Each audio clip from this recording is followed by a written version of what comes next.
আপনাদের যদি পারমিশন না থাকে তাহলে কিন্তু আমরা আইনানুগ ব্যবস্থা নিতে বাধ্য থাকব। আপনাদের কাছে অনুরোধ করছি, আপনারা এখানে অযথা জমায়েত করবেন না। হকের চাকরি আদায়ে মরিয়া চাকরিহারারা।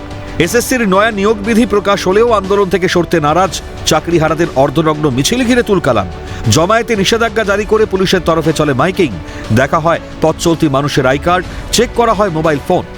শিয়ালদা দক্ষিণ শাখার যে মেন গেট, সেই গেটের সামনে প্রচুর পুলিশ রয়েছে, রেল পুলিশ রয়েছেন, তারাও কিন্তু এখানে মোতায়েন রয়েছে এবং পাশাপাশি মেট্রোর যে গেট তাই গেটের সামনেও কিন্তু অনেক পুলিশ সেখানে কিন্তু মোতায়েন রয়েছে।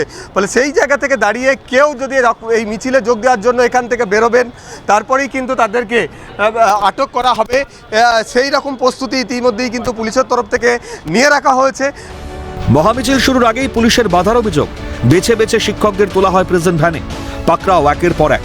তবে আন্দোলন প্রতিহত করা যাবে না, সাফ জানিয়েছেন চাকরিহারা শিক্ষকরা। আমরা পুলিশ প্রশাসন সবসময় প্রতিবারই আমাদের বাধা দান করছে, কিন্তু আমরা চাচ্ছি এই বাধার মধ্যে দিয়ে আমরা আমাদের আন্দোলনটা চালিয়ে যেতে। যেহেতু আমরা যোগ্য শিক্ষক, আমরা যোগ্যভাবে চাকরি পেয়েছি। আমরা যারা রয়েছি আমরা কোনো কিছুতে ভয় পাই না। এর আগে মেরেছে, কেস দিয়েছে, অত্যাচার করেছে, তবুও কি আমরা বন্ধ করে দিচ্ছি নাকি আন্দোলন? জানি না আমাদের কোথায় নিয়ে যাওয়া হচ্ছে, আমাদের জোর করে তোলা হয়েছে। হ্যাঁ, এটা আমাদের ইচ্ছের বিরুদ্ধে আমাদেরকে তোলা হয়েছে এবং এটা কিচ্ছু আন্দোলনকে প্রতিহত করার চেষ্টা। আন্দোলন প্রতিহত হবে না, কোনো মতে হবে না।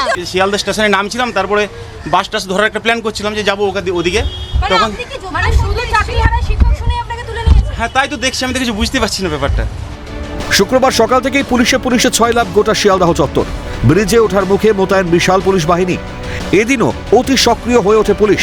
ভিড়ের মধ্যেও আন্দোলনকারীদের খুঁজতে মরিয়া পুলিশ। শিয়ালদাহ থেকে ধর্মতলা, দিকে দিকে পুলিশি ধরপাকড়। আমরা শান্তিপূর্ণভাবে আজকে এসছি, আমরা নবান্নে যাব, করতে দেবে না তো আমি বাড়ি চলে যাব। আমি ম্যাডামকেও বললাম, ওই ডিসিপি আছে ওনাকে বললাম, তাও জোর করে আমাকে তুলে নিলেন। আজকে সকালে আমি স্যালারি পেয়েছি, এখনো এটা হচ্ছে বৈধ শিক্ষক, বিনা অপরাধে আমাকে গ্রেপ্তার করলো। আমি চলে যাচ্ছি, আমায় ছেড়ে চলে যাও। তা আপনার লোককে ছাড়তে বলুন তবে না। আমি তো যাও, ধর্মতলা যাও বললাম, তো আমাকে ধরছেন কেন? আপনি কে?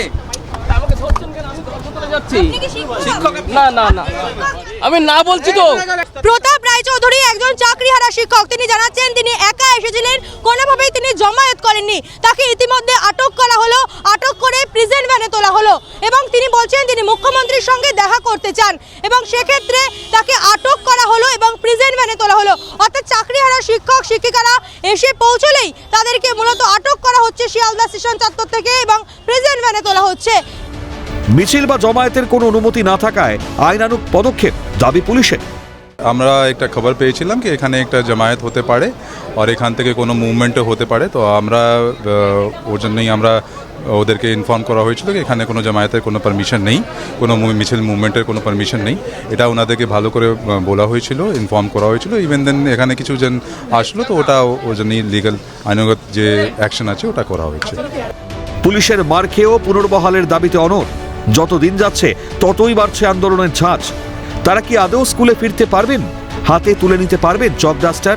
জোরালো হচ্ছে এই প্রশ্নগুলোই। ক্যামেরায় সায়ন্তন চক্রবর্তী ও গোপাল সেনের সঙ্গে দীপাঞ্জনা সাউ, রেশমি দাস ও মফিজুল ইসলামের রিপোর্ট, ক্যালকাটা নিউজ।